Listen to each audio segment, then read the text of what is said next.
Salam. Bu dəfəki izahımızda gəlin kiber təhlükəsizlik kimi biraz mürəkkəb görünən bir mövzunu götürək və onu hər birimizin başa düşəcəyi şəkildə sadələşdirək. Hazırsınızsa başlayaq.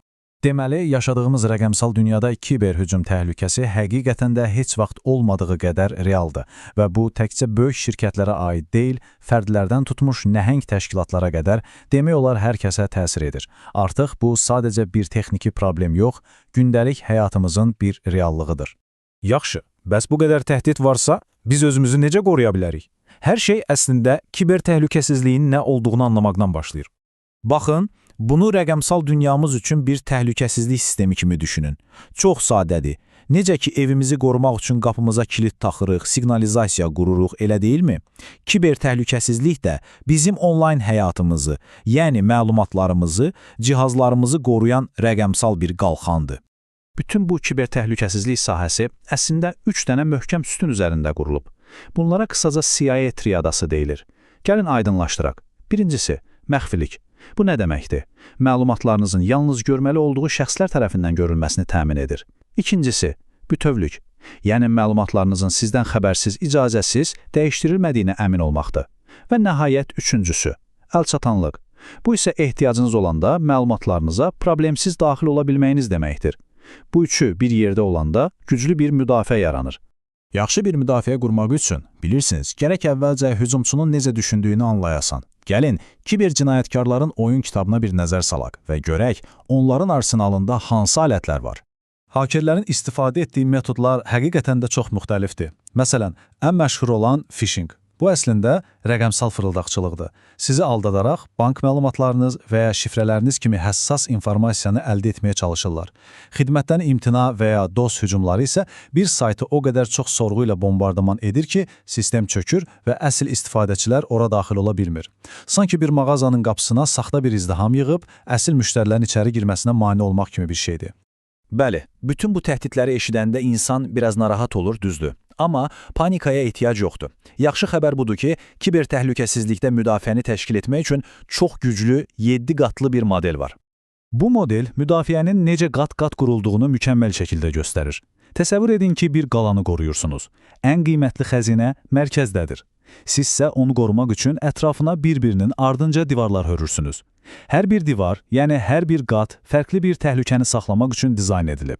Hər şeyin mərkəzində, o qalanın xəzinə otağında sizin tac daşlarınız yerləşir. Bu, bir şirkət üçün müştəri bazası, bizim üçün isə şəxsi sənədlərimiz və ya bank məlumatlarımız ola bilər. Yəni, qorunmalı olan ən vacib şey məhz budur. İkinci qat, yəni ikinci divarımız, bu tac daşlarını birbaşa qoruyan tədbirlərdir. Yəni, məlumatların həm saxlandığı yerdə, həm də ötürülərkən təhlükəsiz olmasını təmin etməkdə. Məsələn, vacib sənədlərinizi şifrələmək bu qatın bir hissəsidir. Bu, sanki xəzinəni seyfə qoymaq kimidir. Növbəti divarımız tətbiqlərdir.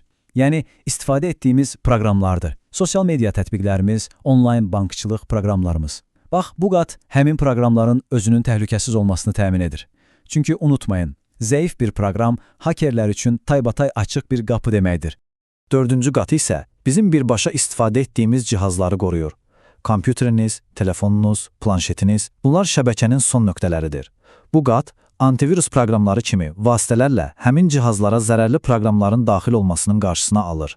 Beşinci qat, bütün daxili şəbəkəni bir bütün olaraq qoruyur. Məsələn, evinizdəki və ya ofisinizdəki Wi-Fi şəbəkəsini. Yəqin ki, istəməzsiniz kənar bir adam sizin şəxsi şəbəkənizə icazəsiz daxil olsun, elə deyim. Bax, bu qat məhz bunun üçündür. Altıncı qat, artıq qalanın ən xarici divarıdır. Perimetr. Bu, sizin daxili, təhlükəsiz şəbəkənizlə qlobal, bəzən təhlükəli internet arasında bir sərhədçi rolunu oynayır. Məşhur firewall adlanan alətlər məhz bu işi görür, yəni şübhəli trafiki içəri buraxmır. Və nəhayət, bütün bu texnoloji divarlardan, kilitlərdən sonra gəlib çatırıq ən xarici və bəlkə də ən vacib, ən gözlənilməz qata. Bu, insan qatıdır, yəni biz özümüz. Çox vaxt bütün bu sistemin ən güclü və ya təəssüf ki, ən zəif həlqəsi də məhz biz oluruq. Bu məqam isə bizi bütün bu söhbətin ən kritik nöqtəsinə gətirib çıxarır. Kiber təhlükəsizlikdə bizim şəxsi rolumuz. Çünki texnologiya tək başına heç vaxt kifayət deyil. Bu, sitat demək olar ki, hər şeyi özündə cəmləyir. Kiber təhlükəsizlik dünyasında bu dəyişməz bir qanun kimidir. Siz ən bahalı, ən mürəkkəb təhlükəsizlik sistemlərini qura bilərsiniz, amma bir insan diqqətsizcə şübhəli bir linkə klikləyərsə, bütün bu sistemlər yararsız hala gələ bilər. Və bu şəkil o riskin canlı sübutudur. İroniyaya bir baxın ki, məhz təhlükəsizlik mövzusunda keçirilən bir tədbirdə sadə bir insan diqqətsizliyi nəticəsində iştirakçıların adları və telefon nömrələri kimi həssas məlumatlar hər kəs üçün açıq şəkildə ifşa olunub. Amma yaxşı xəbər budur ki, siz ən zəif həlqə olmaq məcburiyyətində deyilsiniz. Əksinə, ən güclü müdafiə xəttinə çevrilə bilərsiniz. Və bunun üçün super haker olmaq lazım deyil. Hər hesab üçün fərqli, güclü parollar istifadə etmək, şübhəli e-məktublara qarşı ehtiyatlı olmaq və proqramları vaxtında yeniləmək kimi sadə vərdişlər inanın ki, çox böyük fərq yaradır. Beləliklə, yekun olaraq gəlin bu sual üzərində düşünək. Bəli, müdafiənin 7 qatından danışdıq. Bəs siz bütün bu texnologiyalarla yanaşı ən həlledici qata, yəni insan qatına, birbaşa özünüzə kifayət qədər diqqət yetirirsinizmi? Unutmayın, sizin təhlükəsizliyiniz məhz sizinlə başlayır.